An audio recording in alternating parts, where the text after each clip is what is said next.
जालना जिल्हा काँग्रेस कमिटीच्या नूतन पदाधिकाऱ्यांचा पदग्रहण सोहळा प्रचंड उत्साहात संपन्न झालाय। जालन्याचे लोकप्रिय खासदार डॉक्टर कल्याण काळे यांच्या प्रमुख उपस्थितीत शहरातल्या एका खासगी हॉटेलच्या सभागृहात हा दिमाखदार सोहळा पार पडला।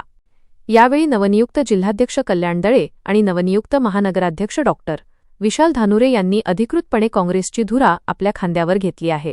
या सोहळ्याला राजकीय क्षेत्रातील अनेक दिग्गजांची उपस्थिती पाहायला मिळाली।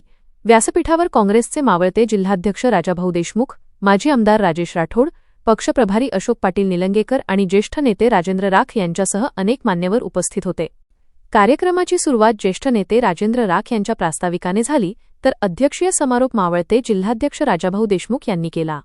या सोहळ्यात उपस्थित सर्व मान्यवरांच्या हस्ते नूतन जिल्हाध्यक्ष कल्याण दळे आणि महानगराध्यक्ष डॉक्टर विशाल धानुरे यांचा शाल, श्रीफळ आणि पुष्पगुच्छ देऊन जंगी सत्कार करण्यात आला। नूतन जिल्हाध्यक्षांचे वक्तव्य बाईट रिपोर्टरचा आवाज अधिक आक्रमक। पदभार स्वीकारल्यानंतर आपल्या मनोगतातून बोलताना नूतन जिल्हाध्यक्ष कल्याण दळे यांनी विरोधकांना थेट आव्हान दिलंय। पक्षाने आमच्यावर टाकलेला विश्वास आम्ही सार्थ ठरवू असं सांगत जिल्ह्यातील प्रत्येक तालुका पातळीवर बैठका घेऊन पक्ष संघटन मजबूत करणार आणि येणाऱ्या आगामी स्थानिक स्वराज्य संस्थांच्या निवडणुकीत काँग्रेसचा झेंडा फडकवणार असा ठाम विश्वास त्यांनी व्यक्त केला आहे।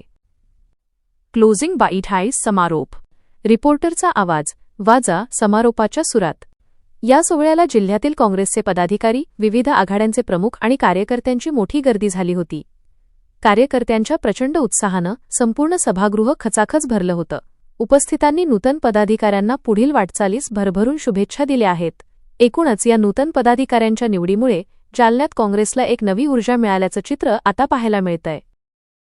आज पदग्रहण समारंभ संपन्न झालाय।